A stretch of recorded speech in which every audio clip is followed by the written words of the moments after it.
This video is a part of my life series. In the life series, I parallel different aspects of wine, vineyards, and the winery to life. More specifically, to my life. As far as the business side of who I am, I'd like you to watch and subscribe to my channel and buy some of my wines. But if you never buy a bottle of wine from me, that's okay. I trust you'll get something out of this life series. In this video, we're going to look at pruning vines and much more.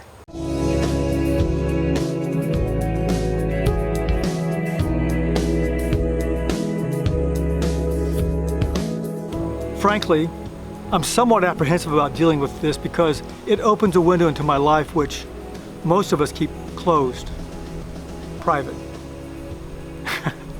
To be honest with you, I just used the word apprehensive. You understand that that's just another guarded way of me saying, I'm afraid to open this window into my life.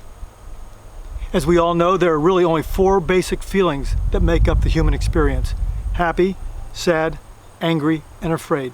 All other feelings that we experience and express are either rooted in one of those four or a combination of those four. So I'm apprehensive about this video. We're going to be looking at pruning in the vineyard and in life. Actually, I probably need to back up and let you know I have a little bit of an unusual and varied background. An extensive involvement in business, guiding people spiritually, and since 2003, the wine business. Like most of us, I have had my ups and downs in life, successes and failures, bumps and bruises, and my share of loss. Well, I suppose if we want to talk about pruning, let's turn our attention to the vineyard and vines and take a look at what I'm talking about. As we get settled in, it's important to note I began working in a vineyard after my wife Judy died.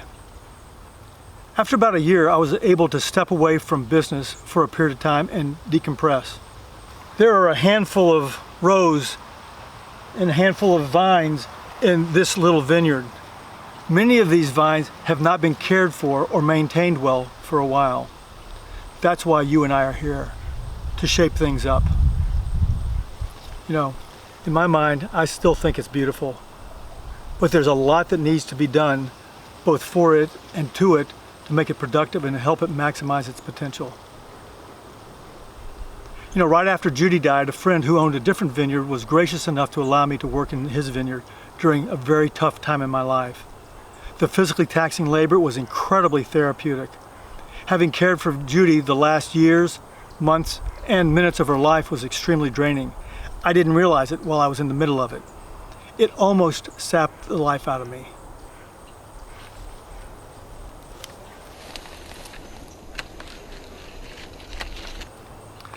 There are a number of different grape varieties growing out here: Cabernet, Chambourcin, Chardonnay, Viognier. There are a lot of others. As you get to know the vines, you can tell by the shape, color tones, and size of the grapes and the leaves that each vine is different. You can tell the difference between a Chardonnay and a Cabernet. You can tell the difference between a Sauvignon Blanc and a Merlot. You know, it's funny. As you work in a vineyard and the years go by, you find that each vine begins to take a personality of its own. One vine grows faster and taller than the other. There's another vine that might have more vigor, which means it grows faster, has more leaves and grapes than the other one, say just right across the aisle from it. One vine has grapes that are in tight bunches, while another has loose forming bunches. For me, getting the vineyard back in shape after some neglect, you need to know and care for the vines. It's a continuous and arduous process. It's a backbreaking endeavor. You have to persevere through the toughest of times. The heat of the day, rain, drought.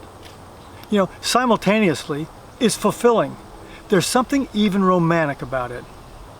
You know, the job of the vintner, that's the person who tends the vines, is to know what needs to be done to and with each vine to get it in shape and strengthen it. We're here to help maximize the vine's potential. You know, how much or how little water do you provide? As the vintner, you know that the more the vine struggles for water, the stronger the root system becomes, the healthier the vine is, and the more character the wine will ultimately have. You know, it's a delicate balancing act. You know, how much or how little added nutrients do you introduce to the soil to feed the grapes? Food and drink. Too much of a good thing is not good for either the vine or ultimately the wine. How and when do you prune the vines? You recognize that pruning vines occurs in the right season, at the right time.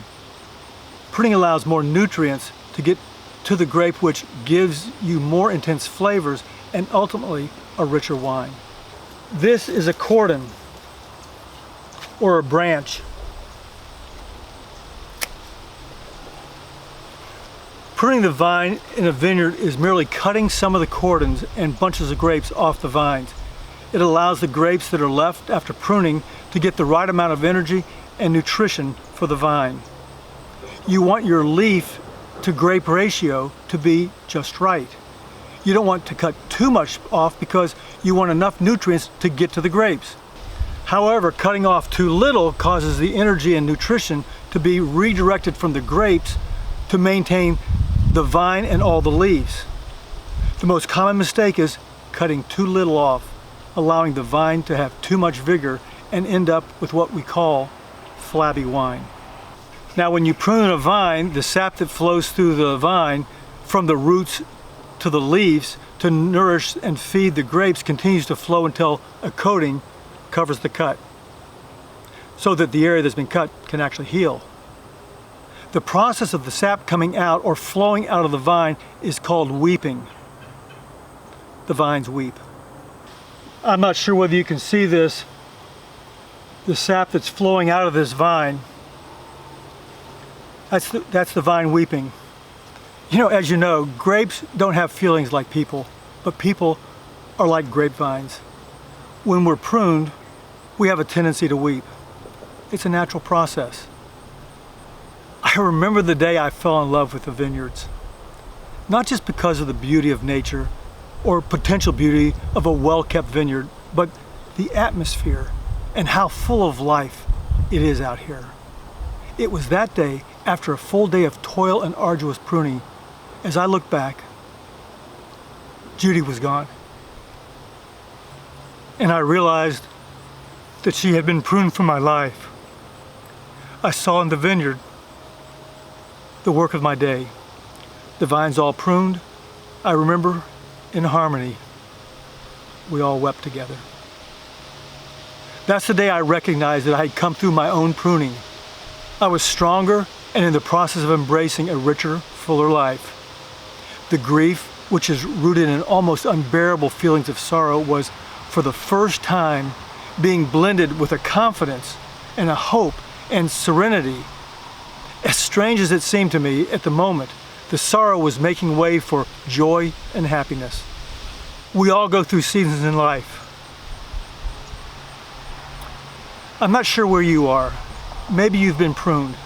If you have, know with absolute certainty that you'll be all the better, stronger, and healthier for it. Or you may need to prune away certain things in your life to get shaped up. You know, sometimes life isn't easy, but it's really simple. I would encourage you, where you're planted, to make sure you're a good vintner. In the hands of a good vintner, or better yet, in the hands of the good vintner. Well, there you have it. Pruning vines in life. If this video was somehow resonating with you, let me know, comment about it, and share it with someone you believe may find it helpful. I'm sure they would appreciate it. Thanks again for joining me. I look forward to seeing you soon. Until next time, cheers.